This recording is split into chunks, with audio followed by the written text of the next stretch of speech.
Elimu kwanza kabla ya kusema na kutenda. Ujiandae na maisha ya barzakh. Nikisema maisha ya barzakh, maana yake maisha ya kaburini. Bimaana sisi wote hapa duniani wote tutakufa na tutaondoka katika mgongo wa ardhi. Utakwenda kuyaanza maisha ya barzakh, na maisha yatakayofuata ni maisha ya akhera. Kwa hiyo umejiandaa vipi na maisha haya ya barzakh? Qala Allahu Ta'ala, amesema Allah mtukufu hali ya kuwa yuko juu, ya ayyuhalladhina amanu, enyi ambao mlioamini, taqullah, muogopeni Allah, mcheni Allahu tabaraka wa taala, waltanzur nafsun ma qaddamat lighad, na iangalie nafsi ilichokitanguliza kwa ajili ya kesho yako. Iangalie nafsi yako ndugu yangu katika imani, ilichokitanguliza kwa ajili ya kesho yako ambayo utakayokwenda kukutana na Mola wako. Kuanzia maisha ya kaburini na vile vile katika mahkama ya Allahu tabaraka wa taala.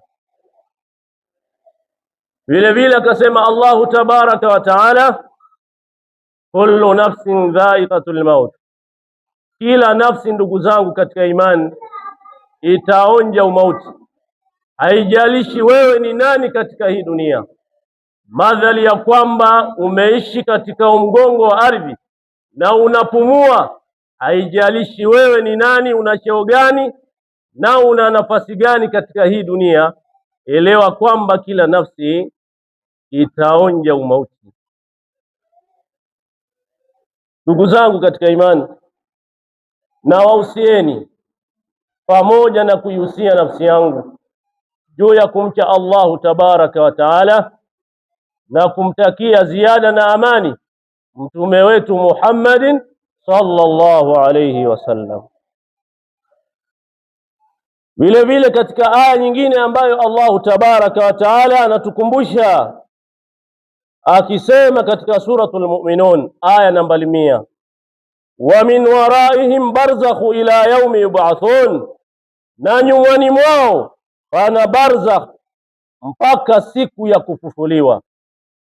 Bimaana ndugu zangu katika imani, maisha haya ya dunia tutayaacha, tutaanza maisha haya ya barzakh, kisha tutakwenda siku tutakapofufuliwa na Allahu tabaraka wa taala, tutakwenda kuwajibishwa kwa yale ambayo tulioyafanya ndani ya miaka ambayo tulioishi katika mgongo wa ardhi. Kama wewe umeishi vibaya katika mgongo wa ardhi, madhali ya kwamba una nafasi kuanzia sasa, basi elewa kwamba kuna maisha ya barzakh na yenyewe yanakungoja. Kwa hiyo unatakiwa ufanye yale ambayo yaliyokuwa mema, ili uweze kuokoka na adhabu za kaburi na kusalimika na adhabu za Allahu tabaraka wa taala katika maisha hayo ya barzakh. Qala al-Imam Ibn Kathir rahimahullahu taala, amesema al-Imam Ibn Kathir rahimahullahu taala, al-barzakh huwa hajizu baina ad-dunya wal akhirah wa huwa muddatu allati yakunu fiha al-insan ba'da mautihi illa ba'thihi. Angalia maneno ya al-Imam Ibn Kathir rahimahullahu ta'ala akisema barzakh, maisha haya ya barzakh huwa hajiz, ni kitenganishi au ni kizuizi, baina dunia wal akhirah, baina ya hii dunia na akhira. Wa huwa muddatu lati, nao ni muda ambao yakunu fiha al-insan, anakuwemo ndani yake mwanadamu, baada mautihi, baada ya kufariki kwake, baada ya kufa kwake, ila ba'thihi, mpaka kufufuliwa siku ya Kiyama. Tafsir Ibn Kathir. Ndugu zangu katika imani, haya maneno ndugu zangu katika imani tuyashike sana na tuyafanyie kazi ndugu zangu katika imani. Katika maisha haya ya dunia ni mafupi sana, lakini vile vile akasema al-Imamu at-Tabari rahimahullahu ta'ala, amesema al-Imamu at-Tabari kuelezea maana ya barzakh, maisha haya ya kaburini, akasema al-barzakh, maisha ya barzakh haya huwa ma baina al-maut wal ba'th, ni baina ya mtu kufa na kufufuliwa. Bimaana mtu utakufa na alafu utaingizwa ndani ya mwanandani, vile vile utafufuliwa yaumul qiyama, siku hiyo ya Kiyama. Katika tafsiri yake at-Tabari. Al-mihru thani, nukta ya pili ama sehemu ya pili ambayo tunatakiwa tukumbushane katika namna gani tujiandae na maisha ya barzakh. Anasema al-qabr awwal manazil al-akhir, kaburi ni kituo cha kwanza katika vituo vya akhera, kama ilivyokuja katika hadithi ya Uthman ibn Affan radhiyallahu anhu, qala Rasulullah sallallahu alayhi wasallam, amesema mtume wetu Muhammad, sala na salam ziwe juu yake, innal qabr, hakika ya kaburi, awwalu manazil al-akhir, ni mwanzo mwa vituo mwa kituo cha akhera. Wa inna naja minhu fama ba'dahu aisara, na mtu akiokoka katika kituo hichi au katika kituo hicho, vifuatavyo vituo vitakavyofuata baada hivyo ni vyepesi sana. Akaendelea kusema wa illam yanj minhu fama ba'daha ashad, na hata kama huyu mtu hajaokoka katika vituo hivi vingi hivi vilivyoanza, alafu ndio kikaja kikafuata kituo cha akhera, basi aelewe kwamba vituo vijavyo ni shida iliyokuwa kubwa, atapata magumu sana katika vituo ambavyo vitakavyokuja. Ndugu zangu katika imani, kwa hiyo wewe ukipita salama katika kaburi lako katika maisha hayo ya barzakh, basi elewa kwamba katika maisha ambayo yanakuja, maisha ya akhera, ni mepesi sana ndugu yangu katika imani.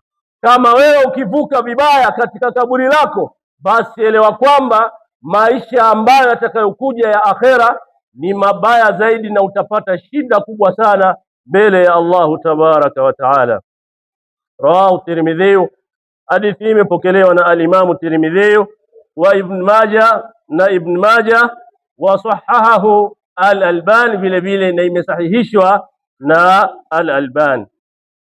Qala al-Imam Ibn Uthaymin rahimahullahu ta'ala, amesema al-Imam Ibn Uthaymin rahimahullahu ta'ala, al-qabr, kaburi, huwa awwalu marhalati min marahil al-akhirah, kaburi ni sehemu ya kwanza miongoni mwa hatua za akhera.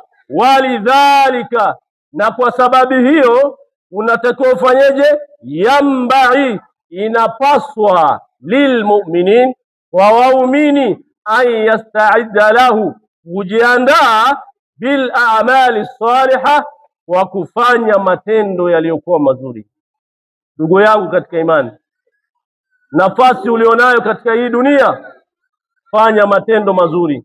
Nafasi ulionayo katika hii dunia, amiliana na watu vizuri. Nafasi ulionayo katika hii dunia, ishi na watu kwa mapenzi na mafundisho na yale ambayo aliyokuamrisha Allahu tabaraka wa taala, na kufata yale ambayo aliyotufundisha mtume wetu Muhammadin sallallahu alayhi wasallam katika sharhi yake katika Riyadhu as-Salihin. Al-mihru thalithu, sehemu ya tatu au nukta ya tatu, fitnatul qubur was'alul malakain, fitina za kaburi na maswali mawili ambayo utakayoulizwa na malaika wawili katika kaburi ambalo utakaokuwa humo peke yako. Anasema qala Rasulullah sallallahu alayhi wasallam, amesema mtume wetu Muhammad sallallahu alayhi wasallam, innal abda, hakika ya mja idha wudhi'a fi qabri, atakapowekwa katika kaburi lake, watawalla anhu ashabuhu, na wakawapa mgongo, na akawapa mgongo watu wake wale walioenda kumzika, wakampa mgongo, wakaondoka, wakamuacha katika kaburi lake. Akaendelea kusema mtume wetu Muhammad sallallahu alayhi wasallam, atahu malakani, watamwijia malaika wawili katika kaburi lake akiwa peke yake. Thumma yasalanihi, kisha watamuuliza haya maswali: man rabbuka, nani mola wako? Ma dinuka, ni ipi dini yako? Man nabiyuka, ni yupi mtume wako? Haya maswali ndugu yangu katika imani utaulizwa ukiwa mwenyewe ndani ya kaburi. Ndugu zangu katika imani, tumcheni sana Allahu tabaraka wa taala, tumuombeni sana Allahu tabaraka wa taala atupe kauli thabit wakati tunatoka roho yetu, na pale tutakapokuwa katika makaburi, basi Allah atupe kauli thabit tuweze kuyajibu haya maswali ambayo utakayoulizwa na malaika hawa wawili ambao watakaokuja katika kaburi lako. Jambo la katika kauli yake Allahu tabaraka wa taala akisema, anasema Allahu tabaraka wa taala katika suratu Ibrahim, anasema yuthabbitu Allah alladhina amanu bilqawli thabit, Allah huwathibitisha wale ambao walioamini kwa kauli thabit. Allah huwathibitisha. Tunaona baadhi ya watu wanakufa waliyakuwa na kauli thabit, wanatamka kalma ya la ilaha illa Allah Muhammadur Rasulullah. Hii ndiyo kauli thabit. Kwa hiyo mimi na wewe katika vifo vyetu hatujui tutakufeje. Je, hii kauli thabit tutaitamka? Kwa hiyo tunatakiwa tumuombe sana Allah tabaraka wa taala atupe kauli thabit tuweze kuitamka kalma ya la ilaha illa Allah Muhammadur Rasulullah, na vile vile Allah atupe kauli thabit katika makaburi yetu tuweze kuyajibu maswali ambayo tutakayoulizwa na malaika hao wawili. Al-mihru rabi', jambo la 4, anasema ni'mul qabur wa adhabihi, neema za kaburi na adhabu zake. Neema za kaburi na adhabu zake. Kwa wale ambao watakaofanya matendo yaliyokuwa mazuri, kuna neema wataipata katika kaburi, lakini wale ambao watakaokuwa wamefanya matendo mabaya, vile vile watapata adhabu ya kaburi katika maisha hayo ya barzakh. Qala Allahu taala, amesema Allah mtukufu aliyakuwa yuko juu, anasema Allahu tabaraka wa taala, annaru yuraduna alaiha uduwan wa ashiya, humo ambao wamo katika makaburi yao, humo wanaonyeshwa asubuhi na jioni moto wa Jahannam. Hii aya bimaana hapo wanazungumziwa watu wa Firaun, bimaana watu wa Firaun wanaonyeshwa moto wa Jahannam kuanzia asubuhi na jioni, lakini vile vile na makafiri vile vile hawa wanalionja joto la moto wakiwa katika makaburi yao, lakini vile vile na wale ambao waliokuwa wanayafanya maasi, wanamuasi Allahu tabaraka wa taala, vile vile mtu anapokufa anaonyeshwa anafikia katika mafikio gani. Kwa hiyo tumuombe Allahu tabaraka wa taala atuepushe na adhabu za kaburi. Unatazama Amani TV Online, amani kwa wote.